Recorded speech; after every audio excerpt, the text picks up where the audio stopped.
Raajii Imaamu Mahdii kutaa tokkoffaa kabajamtootaa fi jaallatamtoota YouTube chaanaalii keenyaa bakkuma jirtanitti nagaa fi rahmanni Rabbii isinirra haa jiraatu. Guyyaa har'aa seenaa nama addaa tokko qabannee isiniif dhiyaannee jirra. Seenaa kan namni hedduun dhaga'ee gurra hin qabu. Maarree yeroo hunda seenaalee dinqisiisoo fi ajaa'ibsiisoo akkan argachuudhaaf chaanaalii kana subscribe gochuu hin dagatinaa isiniin jenna. بسم الله الرحمن الرحيم الحمد لله رب العالمين الصلاة والسلام على رسول الأمين وعلى آله وأصحابه أجمعين أما بعد رب اشرح لي صدري ويسر لي أمري واحلل عقدة من لساني يفقهوا قولي. مهدي jechuun eenyudha? Zabana boodaa osoo dajjaalii fi nabii Isaa alayhi salaam hin dhufiniin duratti dursee khaliifaa argamuudha. Mahdi jechuun maqaa kabajaa yoo ta'u jecha hudaa jedhamurraa kan fudhatamedha. Maqaan isaa guutuun Muhammad ibn Abdullah jedhamuudhaan beekama. Waa'ee Mahdii ilaalchisee Qur'aanni kabajamaan waan dubbate takka illee hin qabu. Garuu ragaaleen guutuun hadiisaalee ergamaa Rabbii alayhi salaatu wassalaam irraa kan fudhatamanidha. Isaan keessaa hadiisa 20 fi sanaa ol waa'ee dhufiinsa Imaamu Mahdii qulqullinaan kan dubbatanidha. Imaaman Ahlus Sunnati wal Jamaa waa'ee dhufiinsa Imaamu Mahdii ilaalchisanii hedduu barreessanii jiran. Isaan keessaa Tirmizii fi Abi Daawud boqonnaa of danda'e qaban.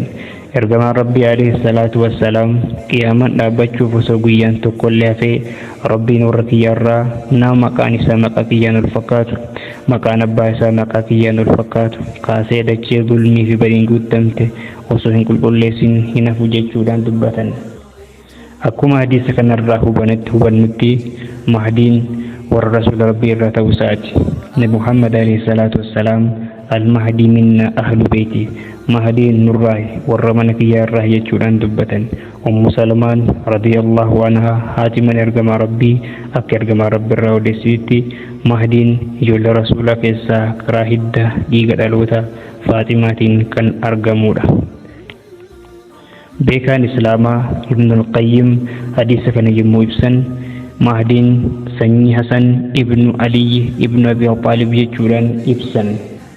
Abu Sayyid al-Khudri radiyallahu anhu ergamaa Rabbii irraa odeessee Mahdiin nurraa hojjaan isaa dheeraa, funyaan isaa badhee, gateettiin isaa bal'aa, bifti isaa bareedaa akkuma addunyaan hacuuccaa fi badiidhaan guutamtetti qajeellumaa fi adiidhaan guute jechuudhaan dubbatan.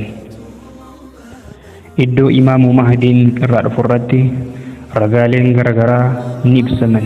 Isaan keessaa ulamaa'in gariyyaa dubbatan iddoon ka'umsa isaa gariin isaanii Khuraasaan irraa, gariin isaanii Shaam irraa, gariin isaanii immoo Madiinaa irraa jechuudhaan dubbatan.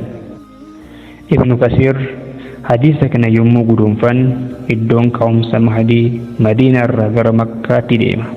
Namoonni hedduun Kaabaa biratti baynal rukni wal maqaamitti ol gahanii ati bulchaa keenya har'arraa eegalee amirri mu'mintootaati jechuudhaan waadaa seenaniif.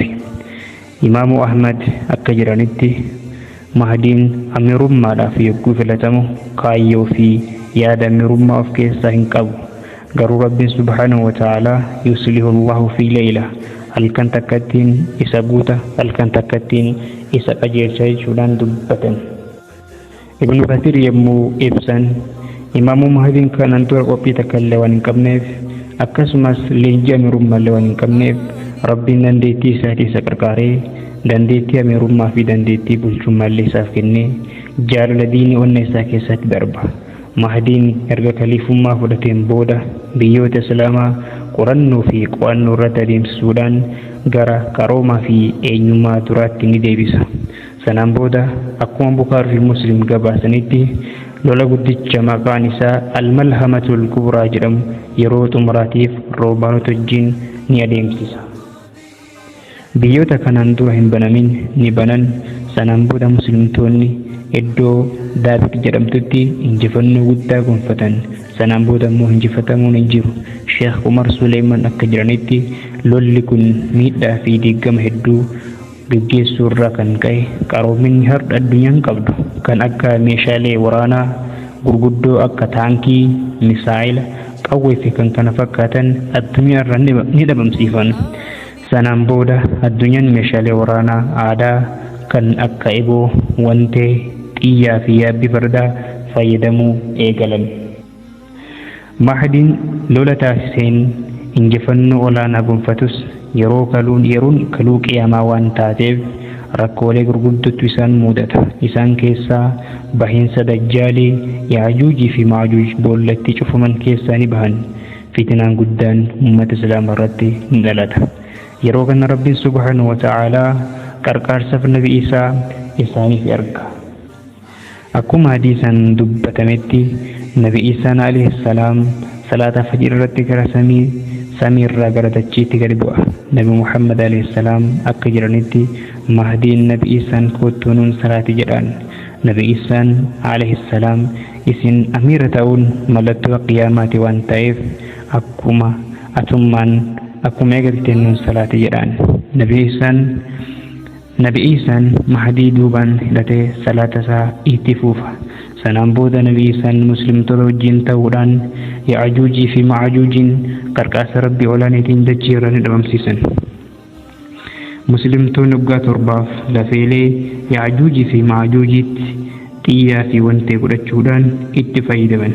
Kanaafuu kabajamtoota fi hordoftoota YouTube chaanalii keenyaa seenaan Imaamu Mahdii kutaa tokkoffaan kana fakkaata. Hanga kutaa lammaffaa qabannee isiniif dhiyaannutti nagaan turaa. Wassalaamu alaikum warahmatullaahi wabarakaatu.